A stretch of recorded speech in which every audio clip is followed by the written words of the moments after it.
जय श्री कृष्ण मित्रों, स्वागत है तमारू मारी चेनल में। तो आज આપણે ખૂબ જ ઝડપથી અને સરળ રીતે બની જાય તેવું હેલ્ધી અને પૌષ્ટિક વેટ લોસ સલાડ તૈયાર કરીશું। તો ચાલો રેસીપી શરૂ કરીએ। તો તેના માટે ને અહીંયા આપણે એક કાકડી લઈ લઈશું। તો કાકડીના છે ને આપણે આવી રીતે નાના નાના પીસીસમાં કટ કરી લેવાનું છે।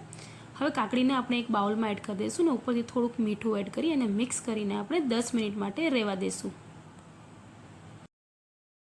હવે અહીંયા આપણે ગાજર લઈ લઈશું। તો ગાજરને પણ આપણે છોલીને સેમ આવી જ રીતે નાના નાના પીસમાં કટ કરી લઈશું અને એક બીજા બાઉલમાં આપણે એડ કરી દઈશું। હવે સેમ અહીંયા મેં એક ટમેટું લીધું છે, એના પણ આપણે આવી રીતે નાના નાના પીસીસમાં કટ કરી લેવાના છે અને એ પણ આપણે ગાજર સાથે એડ કરી લઈશું। હવે અહીંયા આપણે હાફ કેપ્સિકમ અને એક બીટરૂટ લઈશું, એના બી આવી રીતે સેમ પીસીસ કરી લેવાના છે। તો તમે તમારી રીતે તમને ગમતા હોય એવા વેજીટેબલ્સ તમે એમાં એડ કરી શકો છો। તો બીટરૂટ બી આપણે એમાં એડ કરી દઈશું। હવે આપણે જે મીઠાવાળી કાકડી સાઈડમાં રાખી હતી તે પણ આપણે એમાં એડ કરી દઈશું। હવે આપણે થોડીક કોથમીરને સમારી લઈશું, થોડાક ફુદીનાના પત્તાને સમારીને સાઈડમાં રાખી લઈશું।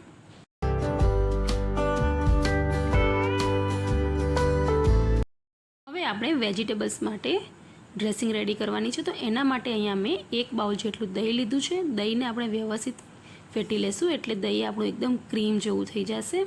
હવે આપણે એમાં સ્વાદ અનુસાર મીઠું, અડધી ચમચી જેટલું મરી પાવડર અને સમારેલી કોથમીર અને ફુદીનો એડ કરી દઈશું। અડધું લીંબુનો રસ અને એક ચમચી જેટલી મધ એડ કરીને એને વ્યવસ્થિત મિક્સ કરી લઈશું। તો સલાડ માટે આપણી આ ડ્રેસિંગ રેડી થઈ ગઈ છે। હવે આ ડ્રેસિંગને આપણે વેજીટેબલ જે કટ કર્યા હતા એની ઉપર એડ કરી લઈશું।